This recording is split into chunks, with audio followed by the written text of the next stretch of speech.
Hey guys, it's your boy Thriller here, and we're here for another week of the MGDL. We are here for week number 3. We're taking on my goat, my bro, Jason, aka Diet Tight. If you guys are excited for this week, leave a like if you haven't already, subscribe if you're new, join the crew for today because we're thrilling with the King of the Crew. And with that, let's get into this. Now, I'm going to unfortunately apologize that it's again back-to-back weeks post-com, and more so, you should just expect post-coms to be a thing that probably happened in the game that upset me. And maybe I was saying things that were probably a little too rude or a little bit maybe sounded like it was disrespectful in terms of like disrespecting the prep. And this is my guy Jason. And last week we talked about with Owen. I don't really want to come off like I'm being disrespectful to these guys. Like it's the end of the game. It's Mons. I need to stop stressing about it, but you'll kind of understand why I kind of stressed a little bit more over this one and got a little more upset about this one last week. Um, but yeah, but as you guys can tell, maybe I'm slight spoilers, but I don't care. Jason's team here is Miascarada, Annihilate, Screamtail, Empoleon, Grimmsnarl, Clodsar, Superior, and the Volcarona, with the Terracaps as being his Annihilate and his Superior. In terms of the month, I pretty much am expecting his top six. I think Superior would show up this matchup. I don't know. It's a 50-50 whether Serp comes or not. Volcarona never comes this matchup. Volcarona is not really good into my team. I have so many ways to beat Volcarona that I don't think it would be smart for Jason to really bring this Pokemon. So that's where the thought process came for that. So, real quick, let's run down the team here for you. We have our boy Emblem, the Shiny Entei, of course. We are Terrifier this week because we really wanted to really emphasize the amount of damage from our output this week. We are also rocking Choice Band because we hit insanely hard this game with Sacred Fire, Flare Blitz, Extreme Speed, and Facade. Facade is just there in case we get status. Extreme Speed is there just to revenge. Up next, we have Modest Sworn, where I'm really hoping and praying to God this will not bite me in the butt. We are running enough speed to outspeed the base 100s and below, but we will not outspeed things like the Superior. We do not outspeed Superior or Meowscarada. We normally don't outspeed Meowscarada, but we don't outspeed the we can outspeed the Superior, but I'm not taking that risk with it this week. We are Nasty Plot Taunt. This is designed to set up and win. This is also designed to just break down the team and try to shut down the hazards from being set up on us here. I'm actually assuming Samurai here. Samurai rocking with a sub variant where we can get up behind the sub and just start setting up our hazards and going for the breaking in offense here. And just overall just be a strong hitter this game. Just really do a lot of damage. We're Fizz Dev, Doug Dimmadome this week with Willow's Taunt, Sludge Bomb, Thunderbolt. Thunderbolt just there primarily for the Empoleon. Sludge Bomb just to poison things, and also Willow's plus Taunt to shut down a lot of the variants of his team that could eventually try to set up or try to set up the hazards that they could. Up next, we have Robo Justice Iron Crown designed to outspeed the Extreme Tail and below. And otherwise, this thing can kind of just wall a lot of things. And if you got a Calm Mind or two up, you pretty much start running Rough Shot, especially if you use Spadef Annihilate. Psyshock is able to beat him, but if he starts getting bulk ups up, you're not going to be able to do much with him there. Up next, we have Padani the non-fan choice banded this week in order to just break things. Gunshot's there to make a couple of predictions, also to hit the Scream Tail. We've also looked at Jason's team. He has no ground resist that is not named Scream, is not named his two grass types, and one of them tears out of it. And both really take around 50% from a banded adamant max attack earthquake from this Dawn fan. So, real quick, I'm going to answer a message real quick. I'll get back to recording, but after that, we'll get into the game here, guys. All right, we're back for the game, and thankfully, Jason actually told me a reason behind one of his Pokemon. Actually, so that makes me feel a little bit better about what the situation happened. So this is Jason's team. You see, he brought pretty much everything we expected, except he did bring the Volcarona over the Empoleon. I am insanely shocked that there is a Volcarona on my screen here because, again, I just genuinely think this had a terrible matchup for Volcarona. I didn't see any use for Volcarona here besides being a setup and dance thing. And I just think it had terrible matchups. So, but otherwise, we're gonna just lead off with our Entei. Pretty much the same strategy as I was going to go here. And I'm clicking Sacred Fire. There is nothing. He actually leads off his Meow, which is actually worst case scenario for him because he's forced to swap out here. And this actually turns out to be a physically defensive Grimmsnarl, which is kind of crazy. He reveals Parting Shot. I'm just gonna go for a Sacred Fire here. If I get a burn, I get a burn. I also want to see what damage we're looking at here. Screamtail does take the Sacred Fire, which something is max HP at least. It's gonna throw up a Wish here. I'm gonna go actually double out into my Torn, expecting him to switch out, but he actually reveals to be Calm Mind. And I decided to go straight up for this taunt to shut down any potential set. So you expected me to be faster, go for Encore here. And you see Jason's going like, what? My hand's been caught. But I go for a nasty play here. Is I actually decided Terra here. I definitely think it was a little bit early of a Terra there. He definitely showed that he's especially defensive plots there. I'm going for a taunt to shut down Stealth Rocks here again, as Jason is determined to get them hazards up. But I'm going to double out into my Wheezing here as he doubles into his Grimstall here. I'm going to go for a Will-O-Wisp here, trying to catch something on the potential thing. As a Clodsire is a command, we make a very good prediction there, burning this thing, making it useless. And now we're going to make Jay lose his mind as we click Taunt here again, showing that we have speed investment here. And he's not going to get them Stealth Rocks up. This man, he's losing it. But now we go Entei here as he can't really do anything. I'm just going to click a free Sacred Fire here as he's going to click Parting Shot here. And we are just able to click the button here, and Screamtail comes in here. We click Sacred Fire again. We do get the burn this time, which now puts it in potential range of 2 a KO here. I'm just going to go ahead and click Sacred Fire again, try to go for that roll. But he's actually going to look to sack off the Grimstar, which is massive for us. But now we're going to go for another Sacred Fire on this Meowscarl, which reveals to be Choice Banded, as we are going for a Sacred Fire here, not get the burn. Now, arguably, that was probably not a smart play on us. But at the same time, a smart play because we had a whole Weezing which was designed to check this thing, potentially, and we could have pivoted out on that as well since we had the -1. So looking back, maybe should have done that instead and just not risked our choice band being knocked off there. So bit of a misplay there, but we're going to go ahead as we are going to make these double out into Donphan. We're going to click Earthquake as there is no resist, and your grass resist. It doesn't exist, Donphan, as we just straight up knock out the Meowscarada. And now in comes the Annihilate. This, I won't lie to you guys, this right here was a misplay by me.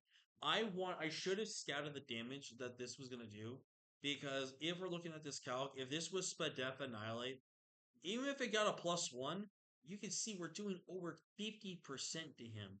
And Drain plus Rich Fist is not doing much, and we can easily revenge him at any given point in time, especially based on what he just told me. So this Mon literally was checkmating him, and I should have figured that out. But I go into my Wheezing. I should have doubled out actually on all of my Wheezing right here. I should have doubled out here. I'm going for Taunt here just to make sure he cannot guarantee setup or have Morning Sun recovery here. And essentially, I like to sack off my Wheezing. I don't really need my Wheezing anymore. It's kind of not needed here in this matchup. But now I go Donnie as pretty much a guaranteed live here. I'm clicking Bandit Earthquake and claiming another KO. So 2 KOs for Donnie this week, man. But in comes then the Annihilate, and this is where the struggle happens here. So I go into Torn here. In comes the Clodsire as I click Taunt here. And honestly, I don't know what I was doing here. I should have just nasty plotted. This thing was burnt. This is another misplay I make here. I should have just nasty plotted. There was really no reason for me not to just nasty plot to Kingdom Come. Or nasty plot once, hurricane spam him, and then keep him in check. And if I lose my Torn, I lose my Torn, but I can just pivot around that and go into Samurai potentially, and then ceaseless edge him constantly. So should have done that. Here I make probably I should have doubled out into my Torn potentially here. But I'm gonna click sub here. He's gonna click bulk up. I'm gonna go for a ceaseless edge, and unfortunately miss.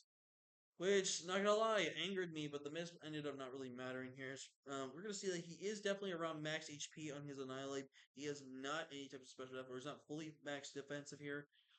He's gonna go for Drain Punch, and now I had to basically hope and pray to God we have killed, and he runs speed. And because he ran speed on his Annihilate, we lose the game. Yeah, and as you can see, I got a little tilted here. Also, that Rage Fist crit mattered. I basically would have had to get a crit. Um, thing here, but based off that calc, actually, I'm going to double check this calc here against this thing. If that was 37, yeah, that was this was pretty much, and Jay actually explains it to me. He was pretty much almost max speed Annihilate. So my guess is that he was probably max speed, max attack at Annihilate, or because it couldn't be max HP. Because it was max HP, it could not do 37 at +1 with that. So that tells me this was a straight up like fast, like a standard and like a Jolly Scarf variant of Annihilate type of thing. So that really kind of irritated me. I'm not gonna lie, especially when we missed that ceaseless miss. Because here's the thing about that ceaseless miss, which actually comes back to bite us here, right? Let's go back to turns here. right? I click sub here. If I get this C switch as he clicks, if as when he clicks this, we would have been in such a better position right there because think about it, right? If he is just standard with this, and we do let's say third, let's look at the calc, right? We look at this. We do about 37 to him. If we would have gotten around the 60-ish% that we would have done, I would have sacked off Entei, would have went torn, and then he's forced to click. Oh, that didn't happen. He's forced to click his Terra, right? And then we look at Tornadoes, right? If it's not bulky at all, then depending on what he does here, we go for Focus Blast. Focus Blast essentially guaranteed us a knockout because we did 30 something percent, 37 to him. So we would have done around 70-ish percent, 70-ish percent, and then he would have been from leftovers, probably would have been in like the mid to high 30s, I want to guess. And if that was the case, because he was Terra Electric, it comes down to a Focus Blast roll. I think at the end of the day, and if we land Focus Blast, then we 1000% win the game. There's no ifs, there is no ands, there is no buts. We 1000 win the game because then we just to play around Screamtail, clicking Wish and Calm Mind. But in thinking Screamtail, I'm always clicking Tachyon Cutter. I am always clicking attacks with these. So at the bare most, I would have maybe at least sacked off this Pokemon. I would have sacked off this one after the second Sea Sludge as he Drain Punch there. Then would have went Torn, forced him to Terra, and then we could have been in a position where I could have bluffed the sucker punches, I could have bluffed Aqua Jet and stuff like that. We could have done that, but yeah, and like I said, the running on the speed for the Hammerot, he specifically told me that he ran speed for Hammerot because he felt that thing was really scary into him, especially if he tear it out of his typing. And he just felt like that was such an offensive pressure to him, which I can kind of understand, but at the same time, if I'm Scarf, it doesn't change anything. And I feel like you just kind of wasted the bulk on your Annihilate, which he admits was fair, but he had his reasons, and so, yeah. But yeah, we lose again. That's three in a row. We've lost. Week one, I'm not gonna lie to you guys. I should have won, but I made the one play that probably cost me, so I will hold a little bit of an L there. But I think we should have won. Week two, I don't know what would have happened because I couldn't play the video game. I think we still would have lost. This game, I'm gonna be honest with you guys. This was probably the most well played game I've ever played, and this is the best prep I've ever done. I really felt like I pretty much had Jason under the lock and key. And I think Jason will even admit that I pretty much had this game won. It just came down to him running speed on Annihilate. That's the honestly God truth. Like it literally came down to him running speed on Annihilate. If he didn't run speed on Annihilate, I'm 100% confident in saying this. I won versus Jason. But that's just how the cookie crumbles sometimes, man. And like not to take anything from Jason, he's obviously a fantastic prep player, and obviously I don't think how he's taking this league too serious because he wants to win BBR, which I'm gonna make sure he wins BBR. I'm still gonna help you, Jay. Don't worry, boo boo. I still got you. But it's just again, it's just one of those things, man, where I really wanted this win so bad, especially for how well I was playing the game. But cards are not there sometimes, and yeah. But next week, it's a new week. We now pretty much need to win, pretty much to win out now at this point. If we lose next week, we're gonna have to win out plus get good differential in our games. That's literally all we can do. It's top six. It's 16 coaches with. I think it's 16 coaches. I think it is with top eight making it. Like if it's gonna be 4-4, we're gonna have to have good differential to make it then. So we are essentially in just a win out type of situation. But my schedule does not get any easier. For the next 4 weeks, I have no next 5 weeks, I should say. I've got Fat Albert next week, which I'm actually excited to play him because I don't think we've ever played before. And then after that, I've got Kaz, who I have never once faced, and I don't think I've really watched any of his draft league videos, which definitely will check out eventually. But from what I've heard, Kaz is arguably one of their best players in their friend group, so definitely gonna be an interesting matchup for sure. And then after that, I get the long-awaited rematch against Kirby from like round 5-ish years ago when he was in we did the NCP Showdown League together. He might not remember this, which is totally fine. But about a 5 year or so rematch from Kirby, which I'm really looking forward to. But obviously Kirby's got a fantastic team, and it's not gonna be an easy matchup for me whatsoever, no matter what I look at it. And then I believe my last two opponents are Bo, who's my final week, and then it's either Sage or I think it's Sage is my last opponent. I think. So yeah, a lot of people I have not. I've the rest of the season besides Kirby are people I've never played before. So it's gonna be interesting, man. But yeah, thanks guys for checking out this video. If you haven't already, please go into the comment section, go to the description. Please check out my boy Jay. Follow him on his run for the BBR season. By the time this video gets uploaded, maybe his BBR season's already done and over with. Who knows? And I don't know, personally speaking, but Jay's a really talented guy. He's one of the best battlers, and since ever came back to Gen 9, he's been really crushing it in the Gen 9 meta. He's only had like one bad season, but other than that, he's been killing it and has been on an absolute tear. So definitely go check out my boy Jay. And with that being said, thank you guys so much for watching. Thank you guys so much for any love and support you guys been showing. At the time of recording, we're at 160 subs. I don't know if we're still at that or not, but thank you guys so much for your love and support. And yeah, with that, I'm going to stop talking, go get some dinner before I pass out, and just going to go ahead and just enjoy the rest of my night. Thank you guys so much for watching. I'll see you guys next time.